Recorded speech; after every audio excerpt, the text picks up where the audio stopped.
Sekian, terima kasih. Assalamualaikum warahmatullahi wabarakatuh. Seorang Masya Allah manusia insan Quran, ya, anak kita ini yang sangat ajaib sekali. Saya penasaran saja dengan maksudnya begini. Saya ingin Kak Naja itu membacakan ayat-ayat yang ada menyebutkan kun fayakun. Tolong dibacakan sebentar. Apa namanya yang mungkin yang ada mengandung kun fayakun, boleh panjang boleh pendek, yang penting ada kun fayakunnya. Yang ada di surah Yasin aja. Ya, mohon Kak Naja bacakan.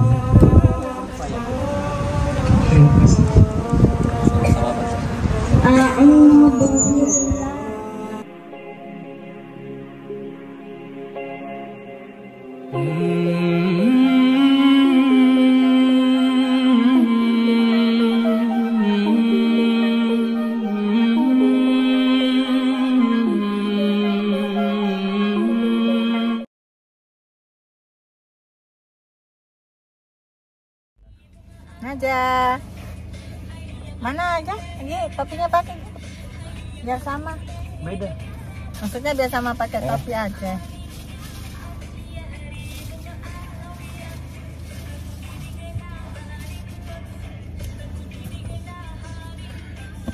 Beda warna coklat. Aja. Acara di pinggir pantai Aceh, Banda Aceh. Acara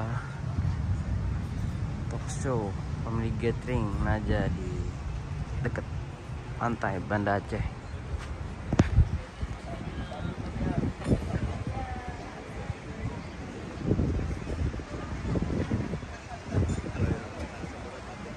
Udah start moderator kita, Ustadz moderator lagi makan. Ya, alhamdulillah ini kita sudah berada di pinggiran pantai Buleleng, salah satu pantai yang dulu waktu tsunami terdampak, Iya. dengan Tengku Muhammad. Sama ya. Di sini. Jadi acaranya acara santai gathering gitu. Nanti setelah makan-makan kita sharing session sama Kakak Naja. Semoga berkah, ikutin terus lagu roadshow dan YouTube-nya Kakak Naja Hudian. Mantap. Mantap. Kenceng banget. Angin pantai kenceng banget ya. Anginnya kenceng banget ya. Kenceng banget, ada gerimis, angin kencang di pinggir pantai. Insya Allah semoga acaranya dilancarkan. Amin.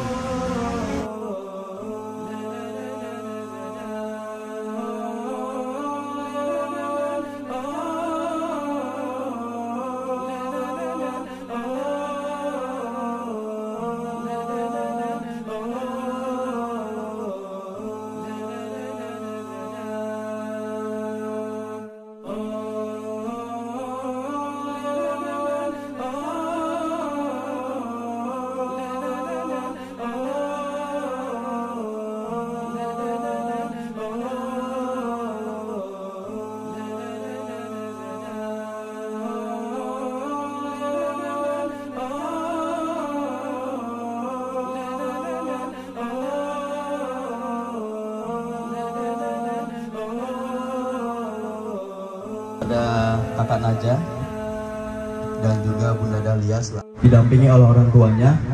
Sengaja kami hadirkan di sini dan juga seluruh panitia dengan penuh semangat dan antusias hanya untuk mensiarkan keajaiban Al-Quran. Ini kali keempat mengundang Naja untuk safar keliling Sumatera Utara dan juga Aceh. Dan alhamdulillah kali ini kami berhasil mewujudkan keinginannya sampai ke Banda Aceh, karena sebelumnya di agenda sebelumnya kedua dan tiga kami pernah bawa Naja ke Langsa, kemudian sampai Aceh Tenggara juga. Begitu ya Kak Naja. Dan insya Allah sebentar lagi langsung saja kita memasuki acara didampingi oleh Ustaz kita warahmatullahi wabarakatuh. Allahumma shalli wa sallim ala hadzal dalam forum yang sangat mulia ini. Kita berada di tengah-tengah orang yang menghafal Al-Quran. Mudah-mudahan suhunya bisa naik kita semua. Selanjutnya kita bersyukur kepada Allah Subhanahu wa Ta'ala.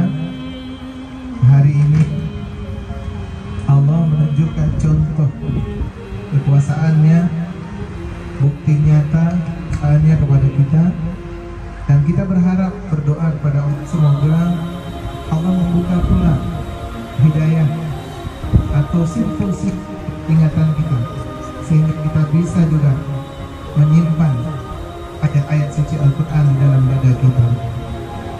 Kita bersalawat kepada Rasulullah Sallallahu Alaihi Wasallam. Tuntunan Rasulullah lah, lidah lisan Rasulullah lah, ayat-ayat suci ini dilantunkan dengan sempurna, dan selanjutnya melalui sahabat dan para ulama sampailah kepada kita semua. Ya, segala puji bagi Allah. Salawat serta salam kita haturkan ke junjungan Nabi besar kita Nabi Muhammad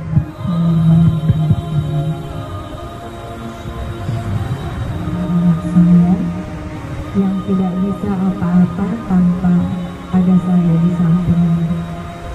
Jadi ketika ada orang yang memuji kelebihannya, saya katakan itu bukan manja, itu adalah kehebatan Al-Quran.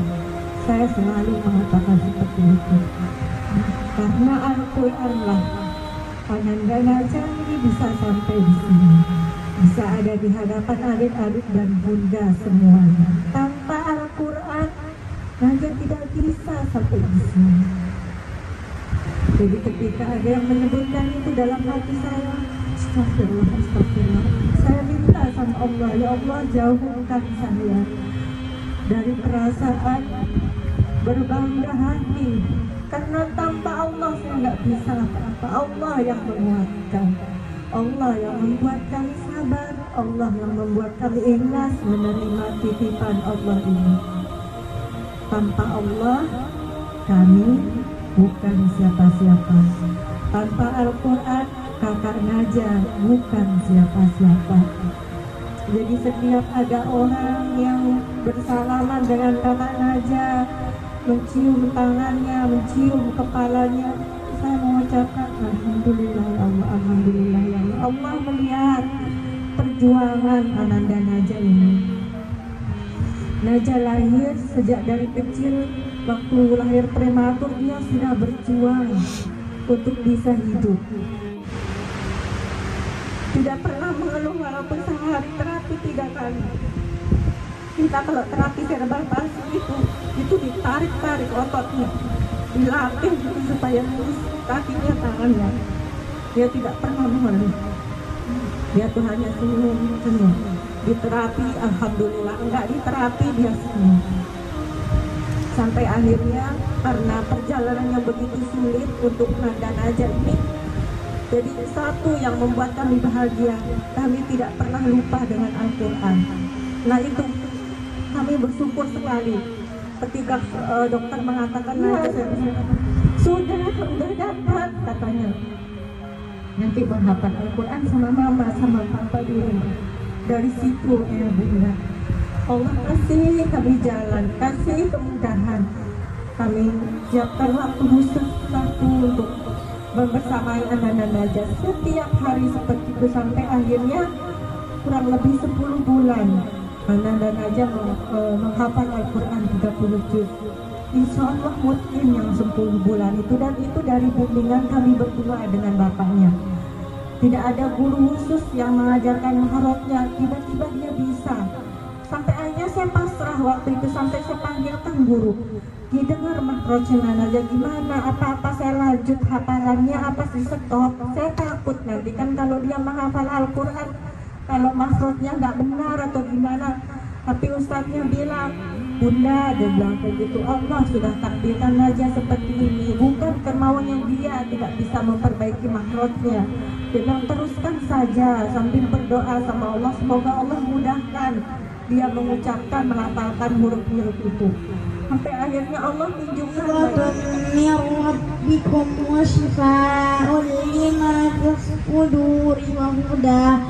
وهدى ورحمة للمؤمنين. Masya Allah. Allahumma arhamna bil Qur'an. Ayat-ayat itu boleh diartikan Kakak Najah?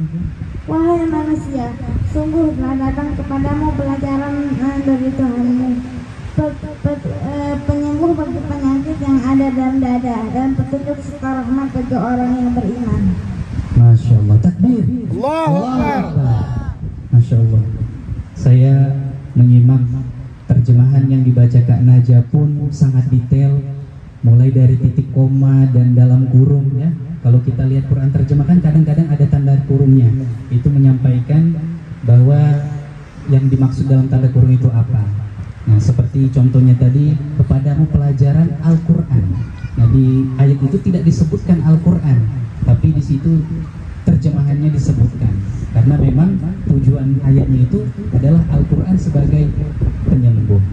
Nah, kemudian mungkin kita akan buka.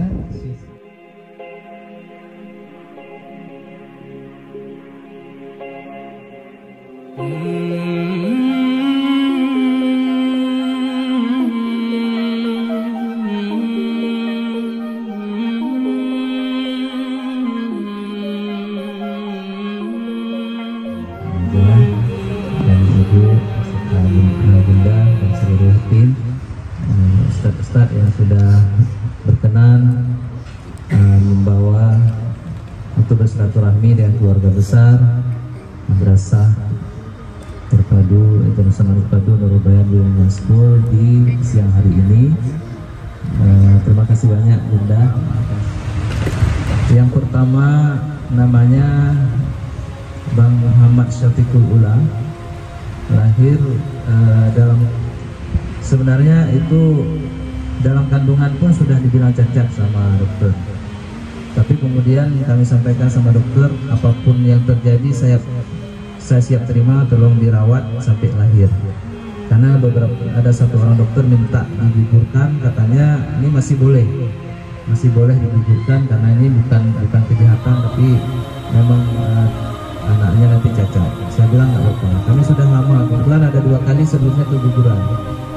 Nah, jadi ketika Allah kasih, apapun mau cacat kami terima. Nah, jadi sebelum lahir kami orang tuanya lahir batin sudah siap. Nah, begitu terlahir memang normal semuanya, ganteng. Nah, jadi kami waktu itu berpikir alhamdulillah ternyata nggak apa-apa. Ternyata memang 3 bulan pertama itu langsung ketahuan beda dengan anak kakak juga lahir hampir bersamaan. Anak kakak sudah mulai lincah, dia masih yang bisa cuma nangis senyum aja. Akhirnya kami bawa ke Pineng, ke rumah sakit MUI untuk diperiksa. Kata dokter di sana, you yang sabar, itu orang Cina ini. Kalau Tuhan tidak kehendak sembuh, dia akan sembuh. Tapi kalau secara medis nggak ada jalan. Jadi sakitnya kalau tadi karena cerebral palsy, kalau Bang Ula ada tambah satu lagi, mikrosefali. Jadi otak mikrosefali itu otak kecil, otaknya kecil tidak berkembang, kemudian cacat. Kalau cerebral itu cacat otak. Jadi setelah kecil cacat lagi otaknya, sehingga dia tidak berdaya sama sekali, seperti bayi betul-betul. Sampai sekarang itu kalau sekolah udah kelas 3 SMA tapi masih seperti bayi dan badannya pun tidak berkembang, lebih seperti bayi lah, seukuran bayi. Nah, kemudian bundanya Rubayan kelas 1 tahun ini, namanya Hafiz, cita-cita biar jadi Hafiz juga. Nah, aja ya. Ya, silakan dulu Bang Hafiz. Terima kasih. Ini anak kedua kami, sehat alhamdulillah, putra juga. Kemudian kami merasa alhamdulillah ini sudah, mudah-mudahan kalau kita jaga amalan kita selangkah lagi insyaallah kita akan juga masuk surga. Saya sering mengibaratkan begini, kalau di Ka'bah sana ada Hajarul Aswad yang katanya itu batu hitam datang dari surga, itu orang cium berebut-berebut. Ini makhluk hidup, penghuni surga makhluk hidup, harusnya harus lebih banyak yang ciumnya kan itu. Tapi alhamdulillah saya memiliki lebih daripada Hajar Aswad 2 biji di rumah, dan bukan aswad putih. Jadi alhamdulillah ganteng-ganteng. Inilah kami bahagia. Mungkin kalau ada bapak ibu di sini yang juga mungkin anaknya keterbatasan, begitulah cara kita mensikapinya agar kita tidak sedih, agar tidak kita mengingkari apa yang Allah berikan kepada kita. Terus satu lagi seperti Agim bilang, kita ini anggap apa yang anak itu kan seperti harta yang dititip. Kita jadikan diri kita seperti tukang parkir. Dititip anak ganteng biasa aja, anak terbatas biasa aja, toh punya Allah. Oh Allah kapan saja mau ngambil, ambil saja, nggak apa-apa. Yang penting selama dititip sama kita, kita rawat semaksimal mungkin. Nah ini luar biasa kepada Bunda, bisa dititip. Banyak saya rasa di Indonesia ini anak yang sepebrano sudah sampai kemana aja di Banda Aceh? Sudah banyak. Yang paling seru di mana? Di Masjid Baitur Rahman sudah? Di Masjid Baitur Rahman juga. Alhamdulillah. Kapal aku? Sudah. Kemarin ke SMP Ikan Nurul Quran ya? Nah itu SMP Ustaz juga. Ustaz kemarin berhalangan. Nah, gurunya ada tuh, Ustaz Oya. Itu Pak Nur, guru SMP. A'udzu billahi minasy syaithanir rajim.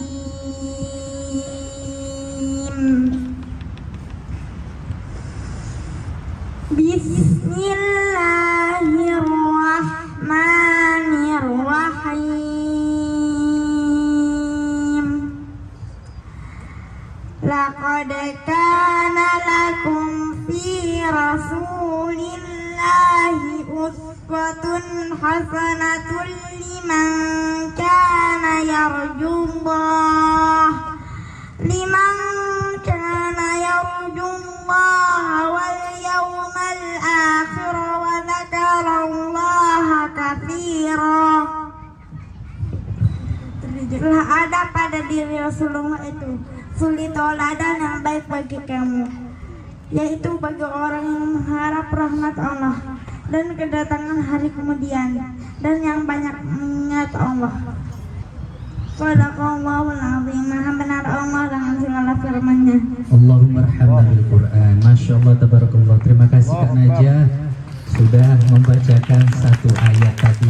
Itu surah apa Kak Najah? Al-Ahzab. Surah Al-Ahzab ayat ke 21. Ini sering dibacakan ya kan, kalau Isra Mi'raj ya, Maulid Nabi. Nah, Kak Najah, surah Al-Ahzab itu terdapat di juz keberapa? Juz ke-22. Juz 22. Halaman? Juz 21 sampai juz 22. Oh, surah Al-Ahzab dari juz 21 sampai juz 22. Halamannya Kak Najah yang kakak baca tadi? Halamannya 420. 420 yang dibaca Kak Najah. Boleh nanti teman-teman yang sekarang megang Al-Quran dilihat coba. Halaman 420. Saya aja udah lupa langsung. 427. Oh, 420. Nah, Al-Ahzab itu dari halaman berapa ke berapa Kak Najah? 418 sampai 427. 418 sampai 427. Takbir. Allah. Sangat detail ya. Tahu Kak Najah. Nah, kita tanya ayatnya di halaman itu, posisi ayatnya di mana?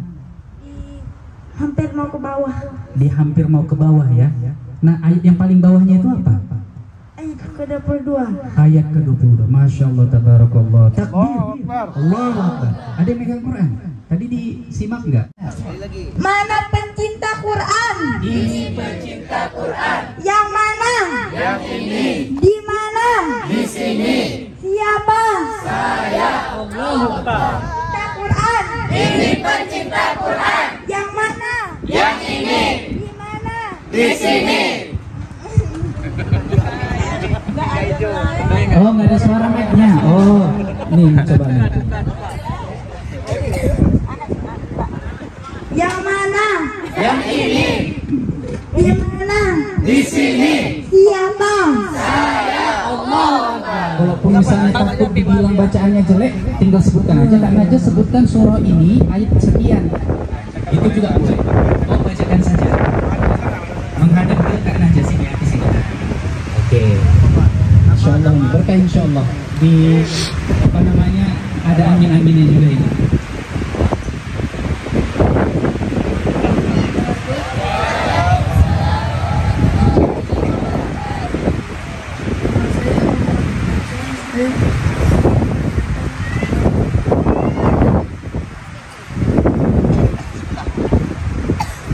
Bismillahirrahmanirrahim.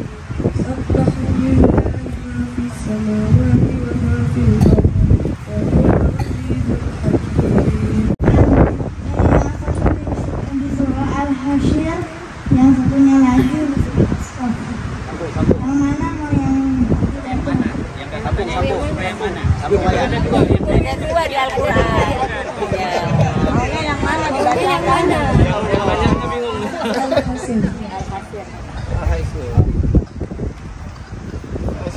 والذي أخرج الذين كفروا من أهل الكتاب من ديارهم لأول الحشر ما ظننتم أن يخرجوا وظنوا أنهم مانعتهم حصونهم من الله فأتاهم الله من حيث لم يحتسبوا وقذف في قلوبهم الرعب يخربون بيوتهم بأيديهم وأيدي المؤمنين فاعتبروا يا أولي الأبصار.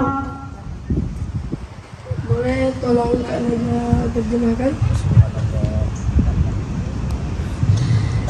Dialah yang telah mengeluarkan orang-orang yang kafir dari ahli kitab dari kampung halamannya pada saat pengusiran yang pertama.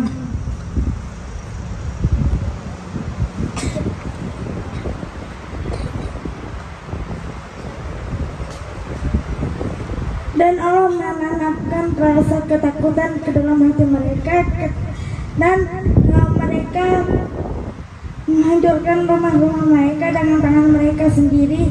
Dan ambillah pelajaran yang demikian itu wahai orang-orang yang berakal sehat. Masya Allah. Terima kasih Kak Naja. Assalamualaikum warahmatullahi wabarakatuh. Banyak juga ya. Oke. Nah, Kak Naja tahu. Nah, ayo yang berikutnya. Siapa yang mau, yang ayah bunda juga boleh. Assalamualaikum warahmatullahi wabarakatuh. Ini karena penasaran aja. Jadi coba Kak Naja bacakan surat An-Nur ayat ketiga. Silakan.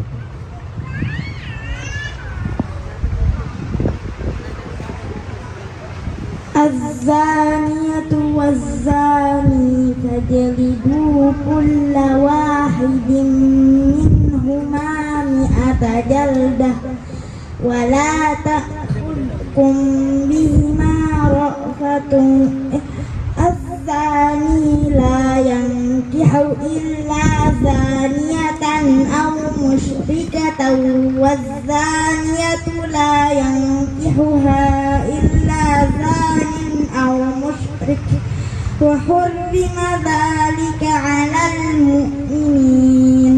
Subhanallah. Artinya apa itu Kak Naja?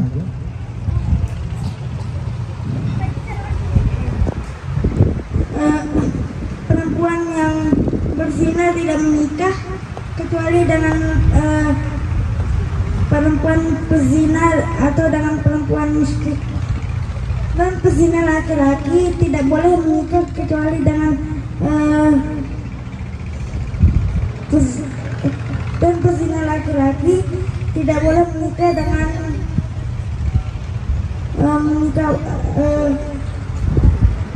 tidak boleh menikah dengan pezina perempuan atau laki-laki musyrik. Yang demikian itu diharamkan bagi orang-orang mukmin. Subhanallah, lengkap, sangat lengkap. Sekian, terima kasih. Assalamualaikum warahmatullahi wabarakatuh. Seorang Masya Allah manusia insan Qurani, ya, anak kita ini yang sangat ajaib sekali. Saya penasaran saja dengan maksudnya begini. Saya ingin Kak Naja itu membacakan ayat-ayat yang ada menyebutkan kun fayakun. Nah, tolong dibacakan sebentar. apa namanya yang mungkin yang ada mengandung kun fayakun, boleh panjang boleh pendek, yang penting ada kun fayakunnya. Di Maryam ada, di surah Yasin ada. Ya mohon Kak Najah bacakan.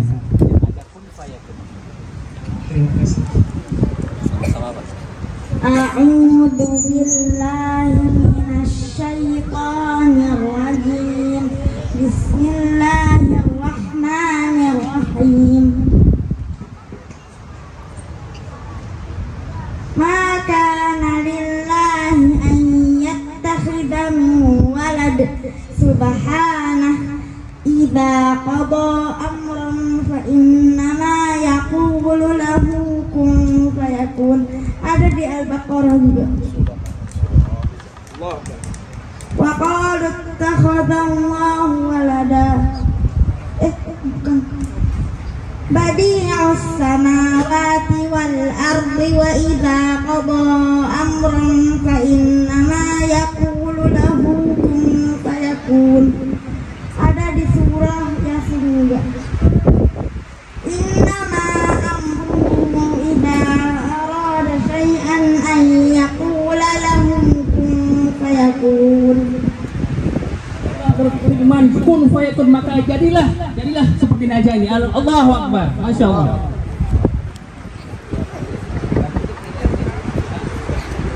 Yasin ya kan Bapak, Yasin yang sering ikut wirid, itu aja taunya. Tapi Kak Najah detail satu Al-Quran yang berkait, yang ada kalimat kun fayakun disebutkan oleh Kak Najah. Jadi 3 ayat itu aja Kak Najah di dalam Al-Quran. Nah, betul Ustaz? Betul Ustaz? Betul. Kalau saya ditanya, jujur saya nggak tahu, saya bukan hafiz. Okay. Tapi boleh lihat di Google ya kan, langsung aja searching di Google. 3 kata Kak Najah, Masya Allah. Kalau kita tahunya cuma, kalau saya tahu ya di Yasin sama yang Al-Baqarah. Kalau yang satunya lagi saya nggak tahu. Terima kasih Kak Najah. Oh di Maryam tadi ya. Di Maryam yang itu kakak baca tadi ayat keberapa dia? 35. Ayat 35, halaman 307. Surah Maryam terdapat di juz Surah Maryam tadi kan? Iya. Nah, juz keberapa? Juz 16. Juz 16. Kalau Yasin udah tahu juz 23 ya, yang innama amruhu itu. Ya. Kemudian yang Al-Baqarah juz 1. Yang kun fayakunnya, benar gak? Oke. Takut juga saya salah. Kalau Al-Baqarah ada juz 1 sampai juz 2, juz 3 di penghujung, ya kan? Insya Allah lah. Ada lagi yang mau? Kak Najah, tolong bacakan surah Maryam ayat 24.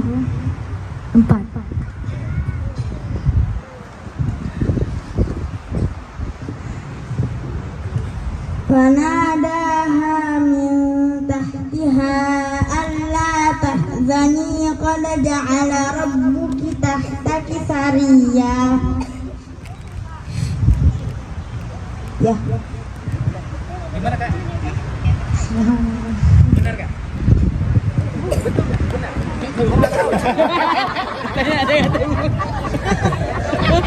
Awak kira kakak ini hafal ya kan, tinggal nyebutkan oh mungkin dia hafal beberapa ayat. Saya kira Di Maryam ayat 24 itu.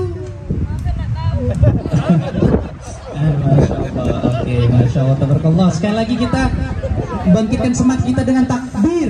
Allahu Akbar. Takbir. Allah takbir. Allahu Akbar. Oke, sekarang giliran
juga untuk para ustadz dan ustadzanya maju ke depan.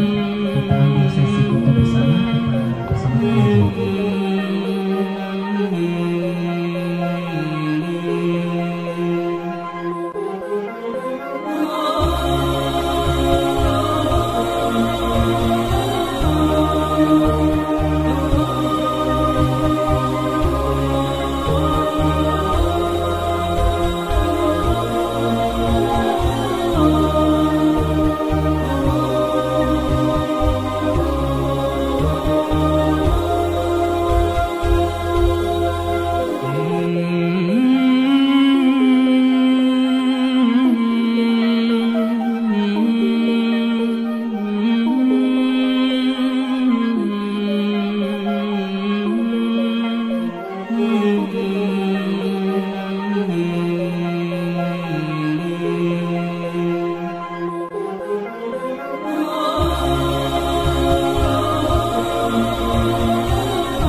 Duduk ya, duduk sampingnya perempuan berdiri ya, biar depan semua ya.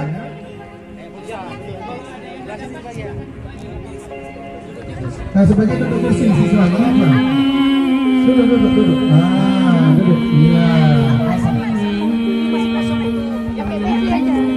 Bu Putri ambil gambarnya Bu Putri ya, kameramen ke belakang sedikit lagi. Datang semua.